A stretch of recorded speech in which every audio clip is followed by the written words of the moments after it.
So, good morning, everybody. If somebody can just post a little bit in the chat there that you can hear me, and we'll get started here with this week's Market Huddle.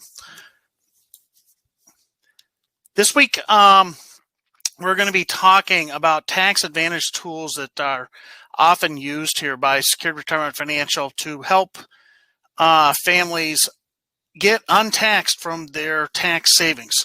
You know, I think the number one lie that we've been told throughout our whole working years was that we should be deferring our income, putting it into a tax-deferred account, an IRA, 401k, 403b, thrift savings plans, Minnesota deferred comp plans. There's a whole slew of them.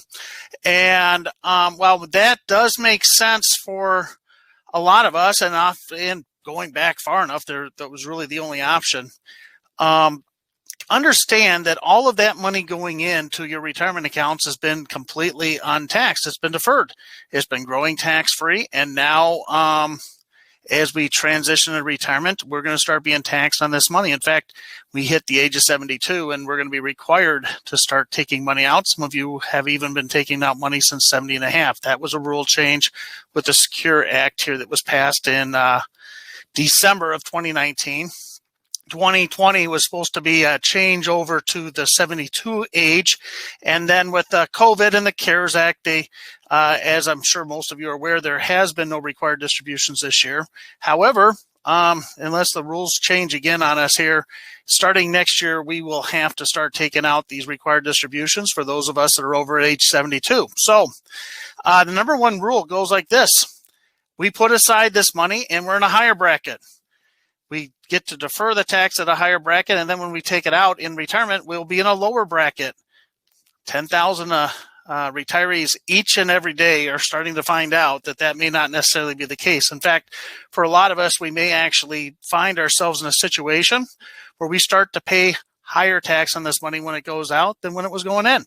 Don't get me wrong, the IRAs, retirement accounts, these 403bs and such are all kind of a double-edged sword. While we've been able to amass a nice little nest egg for retirement in many cases, ignoring the tax on those can be a problem. So that's really what this week's Market Huddle is going to be about. I want to talk a little bit about, maybe it's not so much I'm going to talk a little bit about the problem, but more so I want to talk about some potential solutions and what we can do to start to mitigate the taxes that will be due on these accounts. So this week's Market Huddle, tax advantage tools for IRA, tax advantage tools. What are they? The Roth IRAs. And I'm going to talk a little bit about LIRPs, and then we're going to talk about a couple different options. In fact, as we go through this today, in my opinion, there are two great options for getting untaxed. And then there are two half credit options, and then we'll go over those here in just a little bit. So let's start here with our disclaimer. As I'm going through this, keep in mind I'm not a CPA. We don't interpret tax code here at Secured Retirement. We do some look-forward tax planning that can help you substantially reduce your taxes in your retirement year. So let's start off with a little case study. This is a case study of Ward and June Cleaver. Some of you may recognize them. They've been celebrities for many years. They are somehow just both 62 years old. And they've amassed about $1 million in these retirement accounts that they have, the IRAs, 401ks, 403bs. Now, for the assumption I'm going to be making here in this case study, I want you to just assume that they're getting a 4% average rate of return. I purposely am keeping this number lower. Had we increased the number, if I was assuming 8% or 10% rates of return, what I'm about to share with you would only look that much worse. So the other thing about June and Ward is that they're currently in a 22% federal tax bracket. For a married filing joint couple, that's probably a little over $100,000 a year of income. They live in the state of Minnesota, so Tim Walls wants to get taxed as well on this. We're going to assume 8%. So keep in mind that their total tax liability, if they start to withdraw money from these retirement accounts, we're going to assume 30%. We can always do a assumption based on your own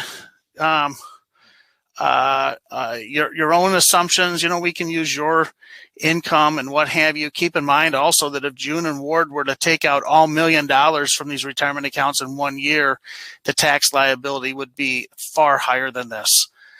So what are they looking at? If they are 62 years old, they still have 10 more years to start to until they have the required distributions. And let's assume that Ward and June do what many retirees do. They find other ways instead of withdrawing from IRAs to make ends meet in retirement. Maybe they work a little longer. Maybe they start their Social Security benefits right away. Maybe they have some savings. There's a variety of ways that families will do this, but let's assume that maybe they just have a pension that covers their needs. Ward and June do what many families do. They defer taking money out. That's the second thing that we were told about these accounts, remember. The first one being that when we put the money in, we'd be at a higher bracket and taking it out at a lower bracket. The second thing we were always told is don't ever touch this money. You set aside your money into the retirement accounts and you continue to let it do its thing. Let it grow deferred. Let it compounding get into things and allow this account to continue to grow. So for many families, they retire, and what's the first thing they do? Well, the last thing they want to do is they want to start taking their money out, so they let this money continue to grow.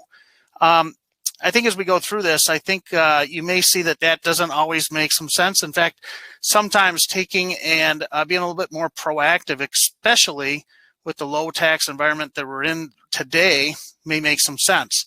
So let's say that June and Ward do what many families do. They wait. And then, oh boy, that is a terrible, I thought it was going to be a little bit bigger than that.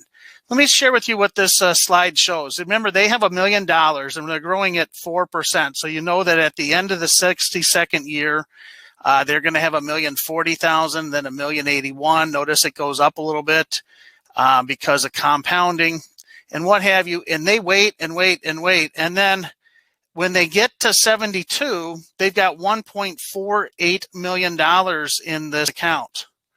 If that were the case, they have to take a divisor of 25.6. It's the IRS tables. We can share with you how this all works if you would like us to do this analysis for you. But if they had to take it out, it's a little bit over 3, almost 4% is what that comes out to.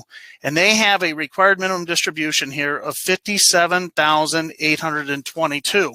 Keep in mind, Ward and June were in a position where they did not even need to take this money out earlier in retirement. And here they are. They're going to have to start taking this money out. All of that money is taxed. If you remember, the tax rate we're assuming here is 30%. That's the 22% for federal, 8% for Minnesota.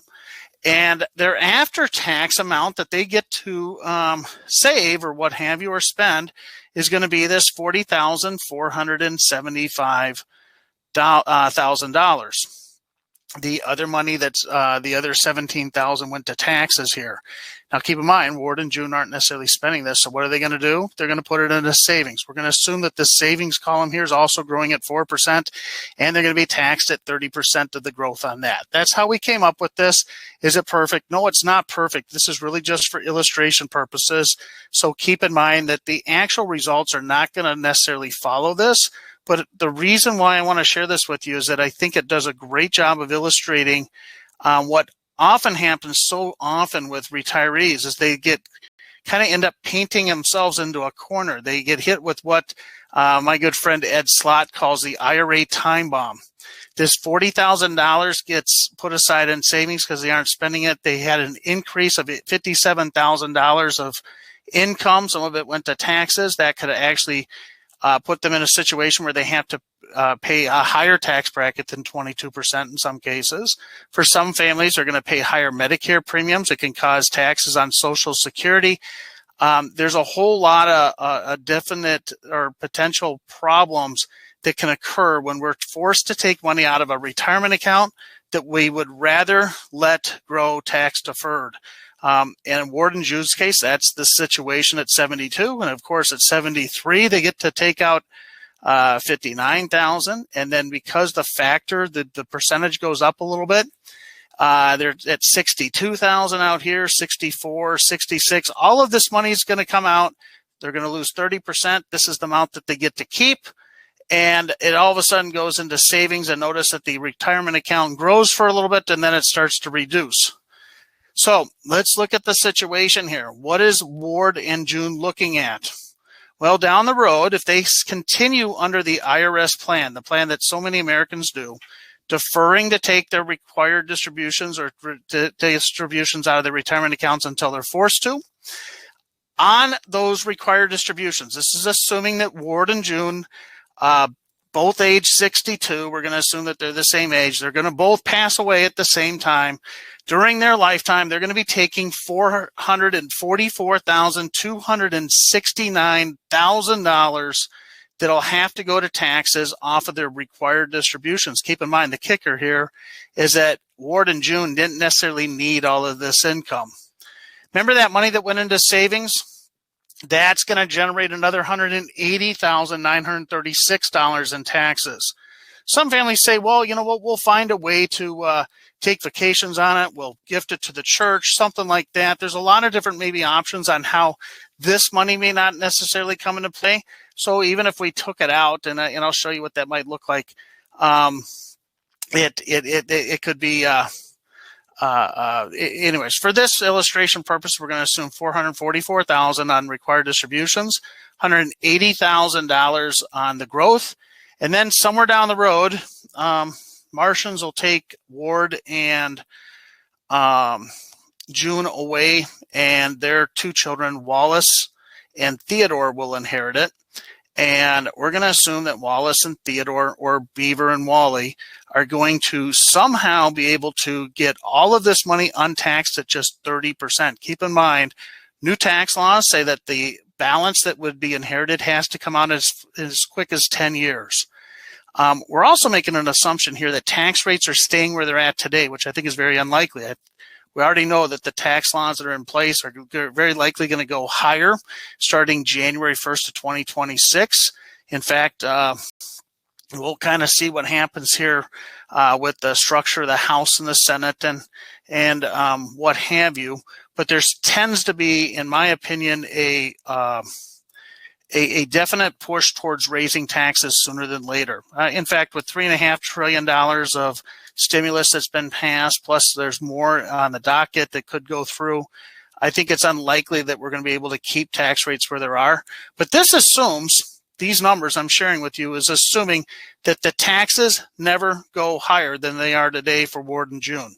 They pass it on to Wally and Beaver, they pay another $309, again, a little unlikely. And I think that this $934,874 in potential taxes is probably not necessarily super realistic. I think that the number that would have to be paid on an IRA balance here of $1 million at 62, assuming that we wait and only get 4% growth and tax rates stay where they're at, $934,000 I think is a very conservative number. But trying to keep the numbers a little bit more conservative. Again, you know, if I were to had used a higher rate of return, it only compounds the problem. If we make assumptions that taxes go higher sooner, it's going to make it worse. So this is kind of the number we're going to use for my illustration here, because what I want to share with you is the reason why we're even having this market huddle today. And that's that we need to start getting proactive about our retirement accounts. Let's start looking at ways that we can bring tax planning into our overall financial planning. It's not just about wealth accumulation. It's about how do we reduce the taxes that will be paid, and tax planning, what we're talking about here on today's market huddle, is a little bit different than just the wealth accumulation, the investment strategies, which mutual funds should be buying and what have you.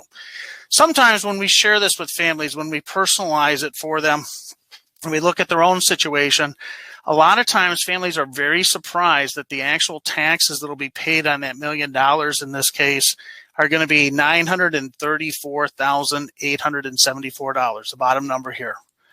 You might even be asking yourself, that seems awfully high, but that's the numbers. I'm using very conservative numbers here, in my opinion. We can adjust this for your own numbers if you'd like to, and address it that way. So anyways, what's the other alternative? Well, let's look at what would happen if somehow I could just wave a wand. If I were to say, okay, I have to pay 30% on this money that's accumulated in my retirement accounts.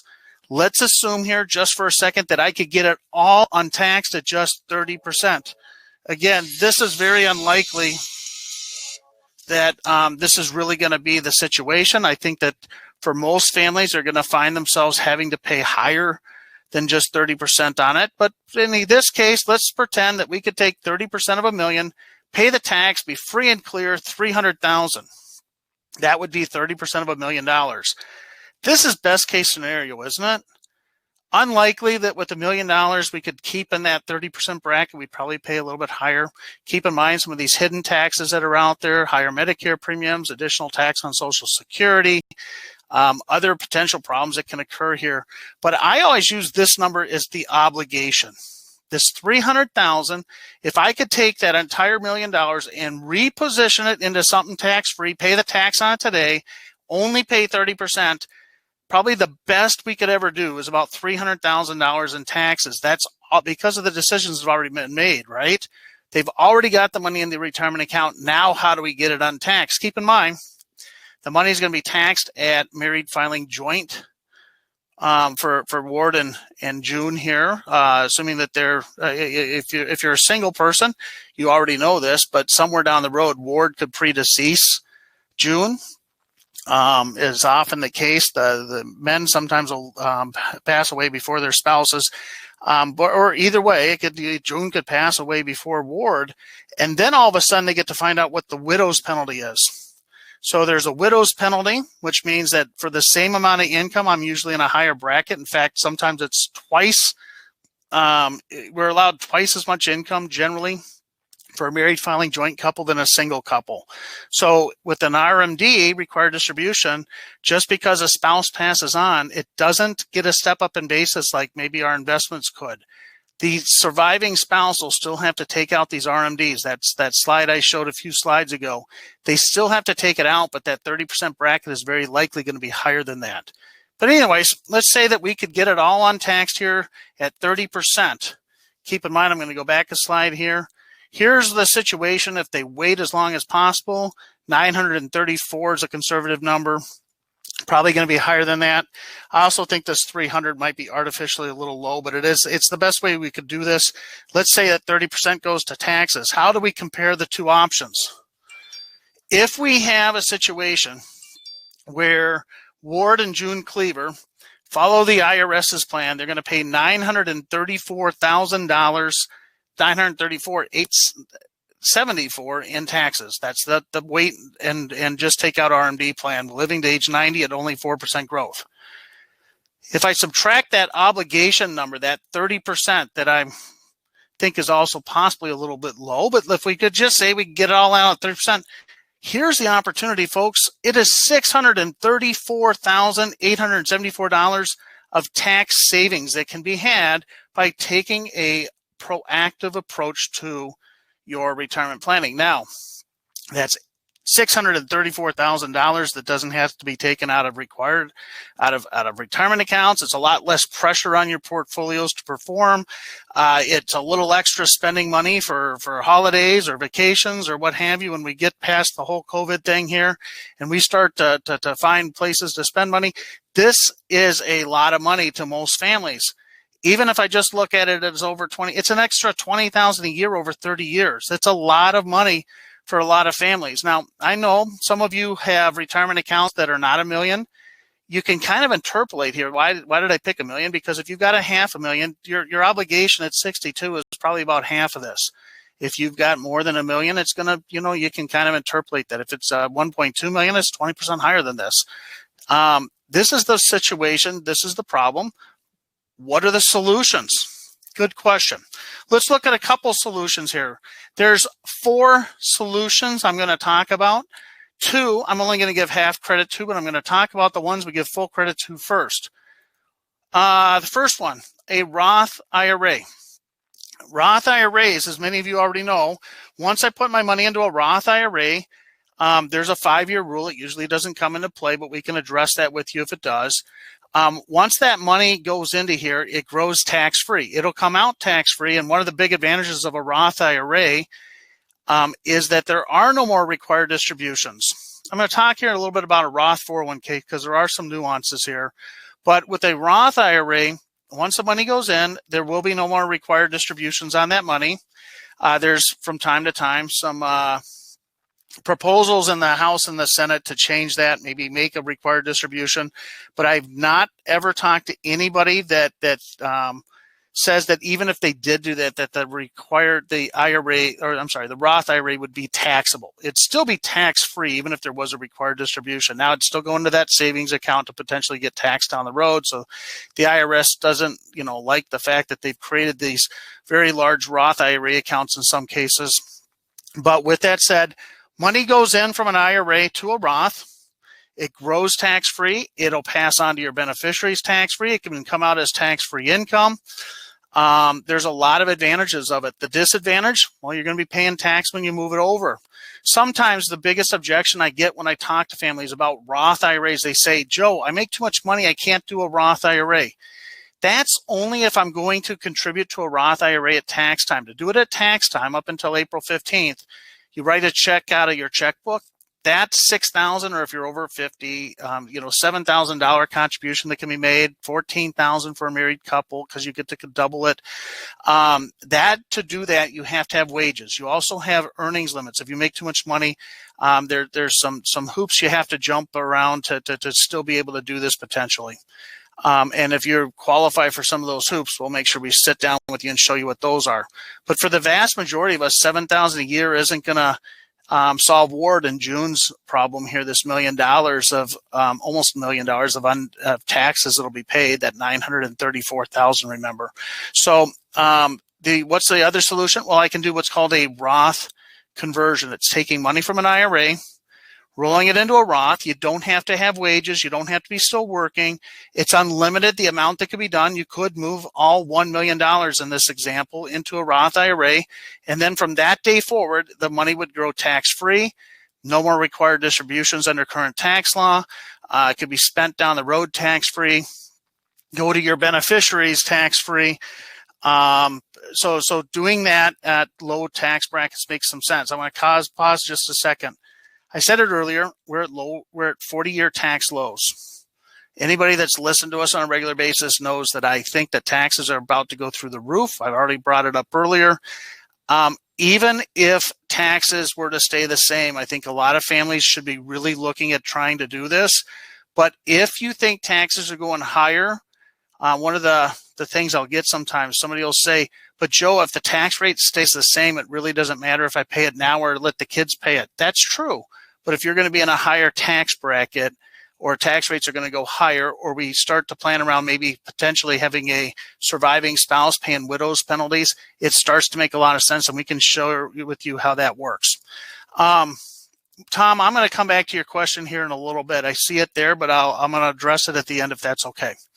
Let's talk about another one. If you're still working, you might have a Roth 401k available to you. I said that there were 4 solutions. I put the Roth IRA and Roth 401k in the same one. The Roth 401k looks and smells a lot like the Roth IRA, but there are some changes. Number one, some of the benefits of a Roth 401k, well, first of all, you still probably have to be working to contribute to a Roth 401k, but a lot of the income thresholds go away. And in fact, you can set aside a whole lot more money. If you're over 50, you can put aside $26,000 into a Roth 401k as a contribution. Now, you don't get the tax deduction when you do it, but you could put in $26,000 if you're over the age of 50. So a Roth 401k, when you compare that to just the $7,000 the IRAs, you can put substantially more. The income limits aren't going to apply to the Roth 401k. You make a lot of money, you can still do a Roth 401k.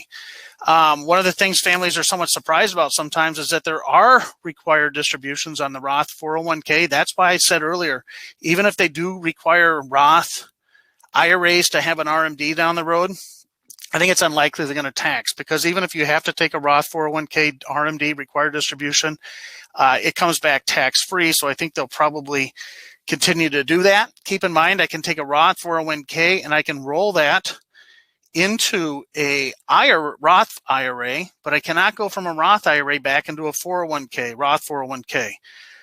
So there's a lot of different things around here. If you're still working, we can go over what the differences are. A lot of times what we actually recommend with families is do the traditional 401k, the tax deferred, and if you have other money outside of that in an IRA, use that money to convert. Why? Because we get to do the planning a little bit later in the year. We don't have to try to do planning in January, February, March with every paycheck early in the year. I can wait till you're in November here or December. We can kind of calculate a little bit better how much can be converted. But if you don't have any IRAs, well, then the Roth 401k might be a good option. Something we can visit with you on. It's something that we oftentimes sit down with families. What's the best way to get untaxed so we don't run into the problem that Ward and June had there a little while ago? What's another option for us? Well, I'm going to talk about a concept here that many of you maybe have not heard of. It's called a LIRP. It's a life insurance retirement plan. Now, this is a form of life insurance. When I was first starting off, my son is 12, and me and Patty were looking at our situation. We said, hey, you know what? I was the primary breadwinner, if that's the right word. I was working. My wife was staying at home. If something were to happen to me, we wanted to make sure that we could protect Patty's lifestyle. We wanted to protect my son's ability to maybe go to college later on, things like that. We just wanted to make sure that there would be enough money. So we bought term insurance. Term insurance is where you pay the least amount of premium to try to get the highest death benefit. A LIRP is a little different than that. With most insurance, we're trying to put a little in to get a lot out. It's primarily to replace income. And, once you make a premium payment, it's kind of gone, right? It's only there if something happens to you, and it could be given to a loved one. With a life insurance retirement plan, we're actually going to try to use the IRS maximum amount of premium I can use for the death benefit. It's a little bit different. I want to bring the death benefit purposely down. For the same amount of money I could put in, maybe I could buy 3 or 4 times more life insurance, but I'm going to keep it low. And what that does, it allows me to get a savings in there. That savings can be used for us down the road. We can use this money. So we put aside money into a LIRP, a life insurance retirement plan, and it works a lot like that Roth IRA. Somewhere down the road, I can take some of the savings in there and I can use it to supplement my retirement accounts. There are one big disadvantage of the life insurance retirement plan that I see versus a Roth IRA. In many cases, a LIRP, I think, is more favorable for many families. We tend to be a little hesitant to look at them because we think of that old life insurance. But the biggest disadvantage is when I start to put money into this, even if I'm 62, like Ward and June, I really want this money to ferment a little bit. I don't want it to be used right away. With a Roth IRA, I can put the money in, take it out 2 or 3 years later. A LIRP is really for that money that you could set aside for, let's say, 10 years or more. You can take it a little sooner than that. It just doesn't look as good. I always tell families, if you're going to put money into a LIRP, if you want the money back in the first 5 years, you're going to hate the investment. It doesn't do real well. If it's money that you're going to need in 5 to 10 years, you'll say, hey, you know what, Joe, it was an okay investment for me. Wasn't great, wasn't terrible. Maybe I'd have done better with just putting the money in the savings account or something. If you let this thing grow, though, for 10 years, a lot of times these really start to outperform either other investment type vehicles. Why? Well, because the advantages of life insurance. Couple things here. Number one, they can protect you from market value adjustments. If I'm using the life insurance retirement plan, there is no market down. You can protect the principal from a market downturn. Number two, the savings that's in there, if properly designed, can come back tax-free. The third thing is that there is a life insurance benefit. Sometimes families are buying these because they know that they can leave a larger legacy for their families. I want families that are not really concerned about that considering a LIRP as well, because by having this money set aside and the life insurance piece is kind of like having a spare tire in the car. You hope you never use it. In this case, you probably will someday. We all know mortality comes into play here, but don't necessarily think of this as buying life insurance first. It's really a retirement plan first with the life insurance benefit. Large corporate officers have used LIRPs or life insurance type retirement plans, split dollar type plans and such for years as a way to compensate higher compensated individuals. The other nice thing about a LIRP is that oftentimes there are some long-term care benefits that can be used. Since about 15 years ago, the IRS passed a law that said that I can start to use, as long as the life insurance is properly designed, I can start to use my death benefit if I need long-term care. So for families that are concerned about long-term care, the life insurance retirement plan may also be an option there. The other biggest disadvantage of the LIRP is that you have to still be somewhat healthy. You don't have to be running marathons, but you do have to be healthy. So a lot of times when we start sharing with families the benefits of both Roth IRAs or LIRPs, oftentimes families will kind of decide to do some kind of a hybrid between the two. It's usually not 100% life insurance. It's usually not 100% Roths. We certainly have families that only want to use a Roth. That works too.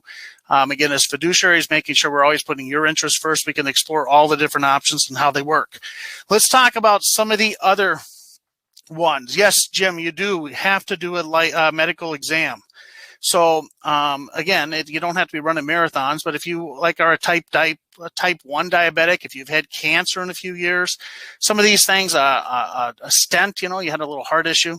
Some of these things might be a little bit problematic if we're looking at a LIRP. The older, when we have clients that are maybe getting over above 65 and towards 70, 75, we've done these. Sometimes we can put both the husband and wife on there, and we can kind of work around some of these little health issues and still show you how this works. Sometimes it doesn't work as well, and we just do it on one and not the other. Lots of different ways we can do this, and we can work with you on that when we visit on it. So these are the two full ways. Now, again, Roth IRAs are available to pretty much everybody. A LIRP, you still got to be fairly healthy. What are the two half options I talk about? Well, health savings accounts. If you're still working and you're under the age of 65, HSAs are fantastic tools to get untaxed from your money. I would rather see families maybe leave a little less in their 401k contributions and putting more towards their health savings accounts in some cases. Why? Well, because money goes in, you get a tax deduction, and as long as it's used for health insurance or health expenses, can't be used for insurance, can be used for deductibles. It can come out tax-free. But the other thing is that you're not locked into health expenses.